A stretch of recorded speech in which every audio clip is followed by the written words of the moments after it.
മണി 8 വിശന്നിട്ടാണ് ഒരു രക്ഷയില്ല. ഫ്രിഡ്ജിലും ഒന്നും ഇരിപ്പില്ല. ചപ്പാത്തി ചിക്കനും കഴിക്കാൻ തോന്നുന്നു. അവളെ വിളിച്ചോക്കാം. ഹലോ, എനിക്ക് വിശന്നിട്ട് വയ്യ. ഞാൻ പിന്നെ ആരോട് പറയും? എടി, എനിക്ക് ചപ്പാത്തിയും ചിക്കനും ഒക്കെ തിന്നാൻ തോന്നുവാടി. ഉണ്ടാക്കാനെന്ന് പറഞ്ഞാൽ എൻ്റെ അടുത്ത് ചിക്കൻ ഇല്ല. ആട്ടാമാവുണ്ട്, ചിക്കൻ ഇല്ല. ഞാൻ ചിക്കൻ കടപ്പ് വാങ്ങിക്കണ്ടേ? ഞാൻ ഇപ്പൊ എന്റെ റൂമിലിരിക്കുന്നു.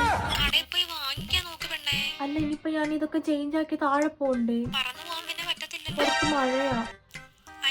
ഞാൻ ഇനി ഡ്രസ്സ് മാറ്റി സോക്സ് ഇട്ട് ഷൂ ഇട്ട് കോട്ടിട്ട് പുറത്തിറങ്ങി കടയിൽ പോയി തിരിച്ചു വന്ന് എപ്പോ ഉണ്ടാക്കി കഴിക്കാനാ? 8 മണിയായി ഇവിടെ. വല്ല ചപ്പാത്തി ആണെങ്കിലും ഞാനത് കുഴച്ചുണ്ടാക്കണ്ടേ? പിന്നെ ഇരിപ്പില്ല അത്. ഞാൻ കുഴച്ച് പരത്തി ചുടാനാണെങ്കിൽ നെയ്യില്ല. എനിക്ക് നെയ്യില്ലാതെ ചപ്പാത്തി എനിക്ക് പറ്റത്തില്ല. നെയ്യില്ല. ഒന്നും ഇരിപ്പില്ല, ഫ്രിഡ്ജിൽ ഒന്നും ഇരിപ്പില്ല. ഒന്നുമില്ല, എല്ലാം കഴിഞ്ഞു. ചോറില്ല. അതായത് സിറ്റുവേഷൻ ഇപ്പൊ അതാണ്. ഒരാള് വിശന്നിരിക്കുക, നല്ല മഴ.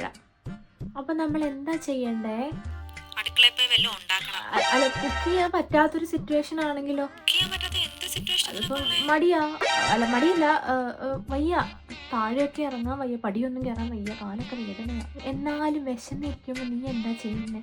നീ അതുപോലെ കൊതിമൂത്തിരിക്കുമ്പോ എനിക്ക് അങ്ങനെ ഓർഡർ ചെയ്ത് കഴിക്കണമെന്നൊന്നുമില്ല. പിന്നെ നീ ഒറ്റയ്ക്ക് ഓർഡർ ചെയ്ത് എനിക്കൊരു കുറ്റബോധം തോന്നുന്നില്ല ഇത്രയും പൈസ കളഞ്ഞത്. ഇപ്പൊ നീ പറഞ്ഞിട്ടാണല്ലോ, ഒരു സമാധാനമുണ്ട്. എന്നാ ശരിയെന്നാ.